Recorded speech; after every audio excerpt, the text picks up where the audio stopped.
بسم اللہ الرحمن الرحیم رب قد آتیتنی من الملک وعلمتنی من تأویل الاحادیث نحمده ونصلی علی رسوله الکریم اما بعد فاعوذ باللہ من الشیطان الرجیم بسم اللہ الرحمن الرحیم۔ السلام علیکم ڈیئر ویورز، آپ کے فیورٹ روحانی چینل شعور انفو سے میں ہوں پروفیسر شبیر احمد۔ ہمارا آج کا ٹاپک ہے جسمانی دردوں کا روحانی علاج۔ اللہ تعالی ہر بھائی بہن کو جسمانی امراض اور دردوں سے محفوظ رکھے۔ اگر خدا نخواستہ آپ کے گھر میں کوئی بچہ، بڑا، بوڑھا جسمانی درد کا شکار ہے، وقت بے وقت جسم کے کسی بھی حصے میں درد ہو جاتی ہے، جیسے گھٹنوں میں درد، کندھے میں درد، جوڑوں میں درد، ٹانگوں میں درد، پاؤں میں درد، کمر میں درد یا جسم کے کسی بھی حصے میں درد ہوتی ہے، درد چاہے ریح کا ہو یا کسی بھی قسم کا ہو، جتنا بھی پرانا ہو، انشاءاللہ العزیز اس روحانی عمل کے ساتھ درد ہمیشہ کے لیے ختم ہو جائے گا۔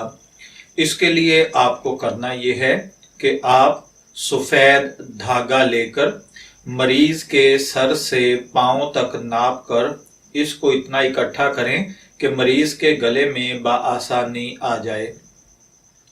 پھر اس دھاگے پر ایک مرتبہ تیسرا کلمہ مکمل پڑھیں، یعنی سبحان اللہ والحمد للہ ولا الہ الا اللہ واللہ اکبر ولا حول ولا قوت الا باللہ العلی العظیم۔ اس کے بعد ایک مرتبہ سورہ اخلاص یعنی قل ھو اللہ احد مکمل پڑھیں اور اس دھاگے کو ایک گرہ لگا دیں۔ پھر اسی طرح آپ یعنی تیسرا کلمہ پڑھیں، پھر سورہ اخلاص پڑھیں، دوسری گرہ لگا دیں، پھر تیسری مرتبہ تیسرا کلمہ اور سورہ اخلاص پڑھ کر تیسری گرہ لگا دیں۔ اس کے بعد چوتھی گرہ اسی طرح لگائیں، پھر تیسرا کلمہ پڑھیں۔ 4 گرہیں ہو جانے کے بعد اب آپ تیسرا کلمہ پڑھیں گے، اس کے بعد سورہ کوثر اور سورہ ناس پڑھ کر 5ویں گرہ لگائیں گے، پھر 6ٹھی اور 7ویں مرتبہ بھی تینوں کلمات پڑھ کر گرہ دیں۔ اسی طرح کل 7 گرہ لگائیں گے۔ بعد میں یہ دھاگا مریض کے گلے میں ڈال دیں۔ جب تک یہ دھاگا مریض کے گلے میں رہے گا انشاءاللہ العزیز درد سے نجات رہے گی۔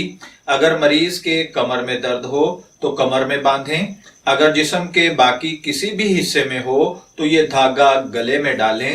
انشاءاللہ العزیز اس دھاگے کی برکت کے ساتھ اللہ تعالی جسمانی دردوں سے محفوظ رکھے گا۔